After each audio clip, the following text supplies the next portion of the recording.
ఆ ప్రయత్నం మనం చేయాలే గాని, మరి కొంతమంది నమ్మవచ్చు, కొంతమంది నమ్మకపోవచ్చు నేను చెప్పడం వల్ల.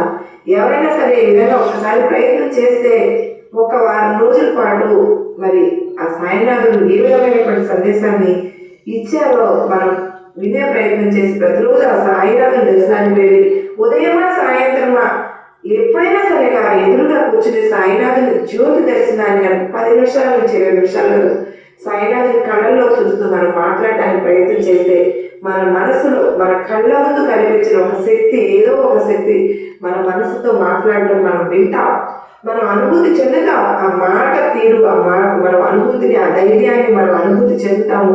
ఏదో ఒక తెలియని ప్రశాంతత, ఏదో ఒక అతీతమైనటువంటి శక్తి, అద్భుతమైనటువంటి శక్తి మన తలను నిమురుతూ మనతో మాట్లాడడం, దగ్గరకు తీసుకుని మాట్లాడి మనకు ధైర్యం చెప్పడం మనం స్వయంగా చూస్తాము. మరి అదంతా కూడా మనం అనుభూతి చెందాలి అంటే బాబావారి దర్శనానికి వెళ్ళి సాయినాథంతో కాసేపు ముచ్చరించుకుంటే కనుక మనకి 24 గంటల టైం అనేది ఉంది రోజుకి. దానిలో 24 నిమిషాలు సాయినాథరావు గురించి కేటాయించలేమో చెప్పండి.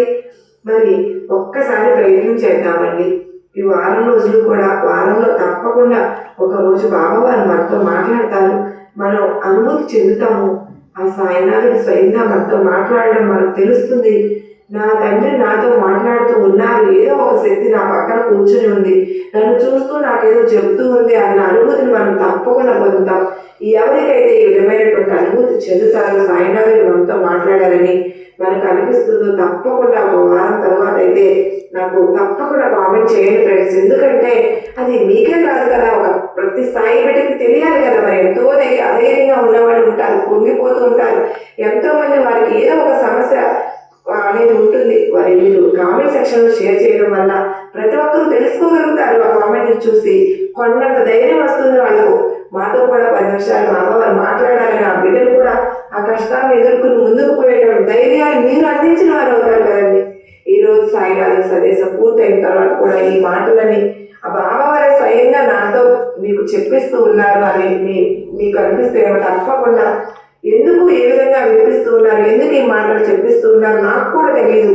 కానీ నాకు అనిపించింది ఏంటి అంటే, తన బిడ్డల కోసం బాబావారు నన్ను ఒక బిడ్డలాగా ఒక మధ్య మనకు ఒక వారధిగా వనరు ఆడుకుంటూ ఉన్నారు. నేను కూడా కోరుకునేది అదే, బాబా నన్ను ఇంకా చాలా యూజ్ చేయండి, నన్ను మీరు ఎలా తిప్పితే నేను అలా నడవడానికి సిద్ధంగా ఉన్నాను తండ్రి అని బాబా వారు చెప్పినట్టు చేస్తాను అని